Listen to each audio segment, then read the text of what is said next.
Hello dear student, मेरे YouTube channel Rakesh TKG 12 पर सभी का एक बार फिर से स्वागत है। यदि आप अपनी इंग्लिश ग्रामर को मजबूत करना चाहते हैं, स्ट्रॉन्ग करना चाहते हैं, तो मेरे चैनल को लाइक, शेयर और सब्सक्राइब ज़रूर कर दें। तो अपना इंग्लिश ग्रामर में मैंने पिछली वीडियो में आपको मेन वर्ब ऑब्जेक्ट के बारे में बताया था। ऑब्जेक्ट का कुछ पार्ट बचा हुआ भी था जो मैंने आपको कल बताया था कि मैं मतलब नेक्स्ट वीडियो में, मतलब आज की वीडियो में बताने वाला हूँ। तो इस वीडियो में अपन ऑब्जेक्ट और अदर के बारे में पढ़ेंगे, साथ ही एलिमेंट्स ऑफ द सेंटेंस कितने होते हैं, 5 होते हैं। इनके बारे में भी अपन थोड़ा सा रिवीजन जल्दी से कर लेते हैं। यदि किसी स्टूडेंट ने एलिमेंट्स ऑफ सेंटेंसेस नहीं पढ़े हुए हैं तो आप इस वीडियो के माध्यम से पढ़ लीजिए। यदि आप को इंग्लिश में जो ग्रामर है उसमें जो टेंस आते हैं, एक्टिव पैसिव वॉइस आते हैं, मतलब इंग्लिश ग्रामर जितनी भी है, यदि आप उसमें अच्छा करना चाहते हो तो सबसे पहले आप जो एलिमेंट्स ऑफ सेंटेंस है इनको अच्छे से समझ लीजिए। ये बहुत ही बेसिक चीज़ें हैं जो कि जब अपन ट्रांसलेट करते हैं तो समझ नहीं आती हैं।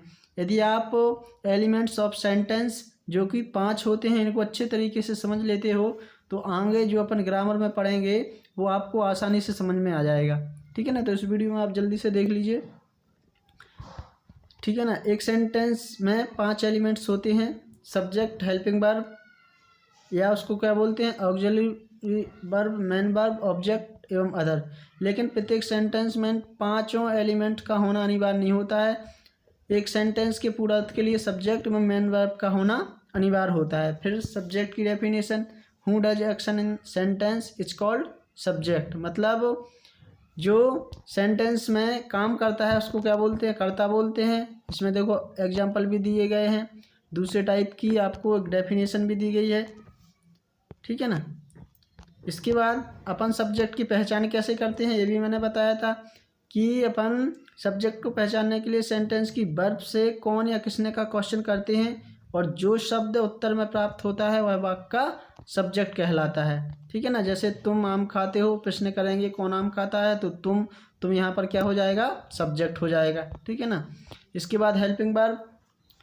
हेल्पिंग वर्ब क्या होती हैं, verb which has to used identify tenses is called helping verb या ऑक्सिलरी हेल्पिंग वर्ब। मतलब वह क्रिया जिससे अपन टेंस की पहचान करते हैं वह सहायक क्रिया कहलाती है। एग्जाम्पल आपको दिए गए हैं। ठीक है ना।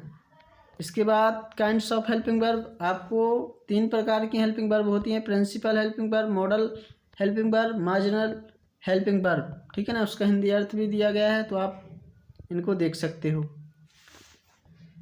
इसके बाद प्रिंसिपल हेल्पिंग वर्ब भी 3 प्रकार की होती है। टू बी वर्ब, इसमें प्रेजेंट, पास्ट, फ्यूचर टेंस की अलग अलग दी गई हैं। फिर टू हैव वर्ब होती है, इसमें भी आपकी प्रेजेंट, पास्ट, फ्यूचर की दी गई हैं। टू डू वर्ब में भी दी गई हैं। इसके बाद मॉडल हेल्पिंग वर्ब या उसको एक्सप्रेशन शोइंग वर्ब्स भी बोलते हैं, तो ये भी आपको दी गई हैं। इनको आप अच्छे से याद कर लीजिए। मार्जिनल हेल्पिंग वर्ब दी गई हैं। इसके बाद फिर main verb, verb which show any action are called main verb. मतलब वह क्रिया जिससे किसी काम के होने का बोध होता है मुख्य क्रिया कहलाती है। ठीक है ना। जैसे खाना पीना, रोना धोना, ये सभी क्या होती हैं, मेन वर्ब होती हैं। ऑब्जेक्ट के बारे में मैंने आपको पिछली वीडियो में अच्छे से डिटेलिंग में बता दिया है। यहाँ तो मैं आपको थोड़ा सा रिवीजन करा रहा है ना, जल्दी जल्दी। बाकी का डिटेलिंग में आपको जाना है, पढ़ना है तो आप मेरे वीडियो को देख सकते हो। ऑब्जेक्ट में आपको यहाँ परिभाषा दी गई है। ठीक है ना। उसकी हिंदी में, इंग्लिश में दी गई है। आइडेंटिफिकेशन ऑफ ऑब्जेक्ट क्यों अपन कैसे करते हैं, ऑब्जेक्ट को पहचानने के लिए सेंटेंस की वर्ब से 2 प्रकार के क्वेश्चन करते हैं। क्या और क्या करते हैं, नॉन लिविंग ऑब्जेक्ट के लिए किसे किसको कहें, किनको किससे के लिए, ये किसके लिए करते हैं, लिविंग ऑब्जेक्ट के लिए। ठीक है ना। एग्जाम्पल के लिए आपको नीचे दिए गए हैं कि तुम उसे कहानी सुनाते हो, तो पहले प्रश्न क्या करेंगे, तुम उसे क्या सुनाते हो।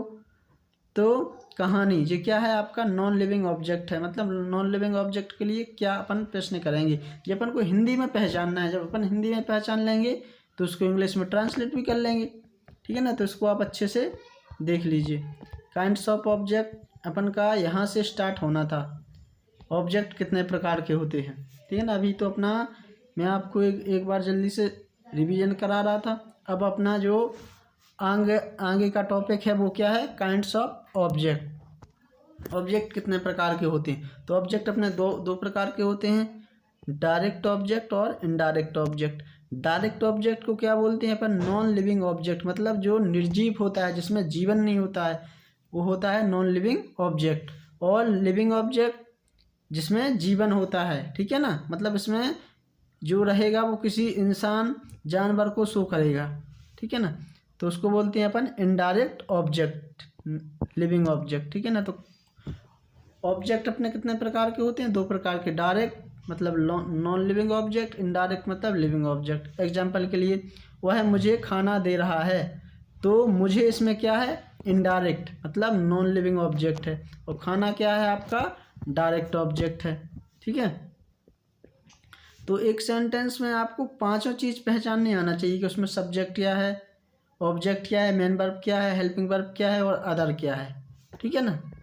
तो जब आप इस वीडियो को अच्छे से देख लोगे, या इससे पहले जो मैंने वीडियो बनाई हैं उनको अच्छे से देख लोगे, तो आप एक सेंटेंस में सभी जो 5 एलिमेंट्स होते हैं उनको अच्छे से पहचान कर सकते हो। यदि आपने उनकी पहचान करना सीख लिया तो आगे की ग्रामर आपको बहुत सिंपल लगने लगेगी। फिर इसके बाद ऑर्डर ऑफ द ऑब्जेक्ट, ठीक है ना। मतलब अपन यदि लिविंग ऑब्जेक्ट है, मतलब डायरेक्ट ऑब्जेक्ट है और इनडायरेक्ट ऑब्जेक्ट है, तो उनको कैसे लिखेंगे। तो सबसे पहले लिखते हो अपन दो प्रकार के तरीके से लिख सकते हैं। सबसे पहले लिविंग ऑब्जेक्ट लिख दो और फिर लिख दो क्या, नॉन लिविंग ऑब्जेक्ट। मतलब एक सेंटेंस में यदि आपको दो ऑब्जेक्ट दिए जा रहे हैं, एक लिविंग है और एक नॉन लिविंग है, तो पहले आपका आएगा लिविंग ऑब्जेक्ट, फिर आएगा नॉन लिविंग ऑब्जेक्ट, ठीक है ना। दूसरा तरीका ये होता है कि पहले नॉन लिविंग ऑब्जेक्ट लिख दो, फिर टू लिख दो, फिर लिविंग लिख दो, फिर ऑब्जेक्ट। मतलब लिविंग ऑब्जेक्ट बाद में अपन लिख सकते हैं टू के बाद। जैसे वे मुझे किताब दे रहे हैं, इस सेंटेंस को अपन दो प्रकार से बना सकते हैं, क्योंकि इसमें दो ऑब्जेक्ट दिए गए हैं, मुझे और किताब। ये क्या है, दो अपने ऑब्जेक्ट हैं, एक लिविंग ऑब्जेक्ट है, एक नॉन लिविंग ऑब्जेक्ट है। तो इसको बनाएंगे सबसे पहला वाला तरीका, दे आर गिविंग मी मतलब मुझे, मतलब लिविंग ऑब्जेक्ट हो गया, ए बुक। दूसरा तरीका क्या है, they are giving a book, मतलब पहले ए बुक अपन ने लिख लिया, मतलब पहले नॉन लिविंग ऑब्जेक्ट लिख लिया, उसके बाद क्या लगा दिया, टू लगा दिया, उसके बाद लिविंग ऑब्जेक्ट लिख दो तो मी आ जाएगा, ठीक है ना। तो पहले लिविंग ऑब्जेक्ट लिख रहा है, बाद में नॉन लिविंग ऑब्जेक्ट लिख रहे हैं, तो अपन को कुछ नहीं लगाना है। लेकिन यदि आप पहले नॉन लिविंग ऑब्जेक्ट लिख रहे हो तो उसके बाद टू लगाना पड़ेगा, फिर आपको लिविंग ऑब्जेक्ट लिखना पड़ेगा।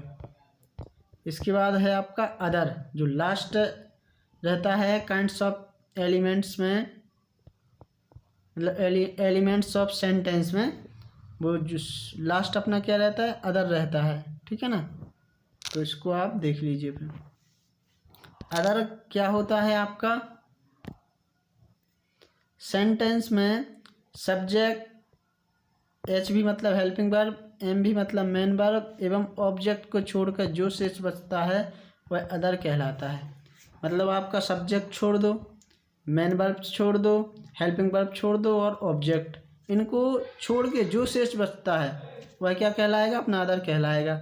मतलब इंग्लिश में बोलें तो rest of the object, helping verb, main verb and object is called other, ठीक है ना। मतलब subject, helping verb, main verb और ऑब्जेक्ट को छोड़ के जो भी बचता है उसको क्या बोलेंगे अपन, अदर बोलेंगे, ठीक है। जैसे तुम सुबह अंग्रेजी याद करोगे, तो इसमें आपका सुबह क्या है, अदर है, ठीक है ना।